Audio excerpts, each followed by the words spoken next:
நீங்கள் திருப்பதி கோயிலுக்கு போயிருக்கீங்களா? அப்போ இந்த வீடியோவை கொஞ்சம் கவனமாக பாருங்கள். திருப்பதியில் இருக்க அந்த பெருமாள் சிலை புத்தர் சிலைன்னு ஒரு கூட்டம் சொல்லிட்டு இருக்கு. அதுக்கு 8 ஆதாரத்தையும் சொல்கிறாங்க. கொஞ்சம் தெளிவாக கேளுங்க. முதல்ல பெருமாளோட காதில் மிகப்பெரிய ஒரு தண்டத்தை மாற்றிருப்பாங்க.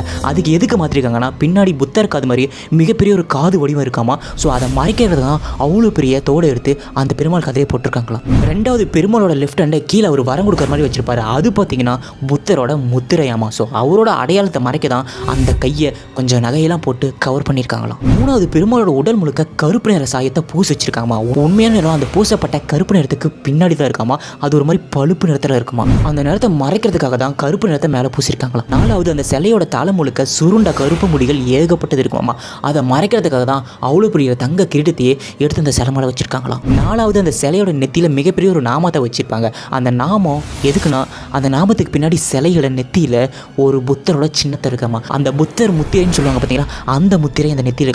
அதை மறைக்கிறதுக்கு தான் அந்த நாமத்தை வச்சுருக்காங்களாம். இந்த மாதிரி இன்னும் 5 காரணங்கள் இருக்குது. அது உங்களுக்கு தேவைன்னா பார்ட் 2 கமெண்ட் பண்ணுங்கள். 2வது வீடியோவில் போடுறேன். அதுக்கு முன்னாடி நீங்கள் சொல்லுங்கள், அது பெருமாள் சிலையா இல்லை புத்தர் சிலையா?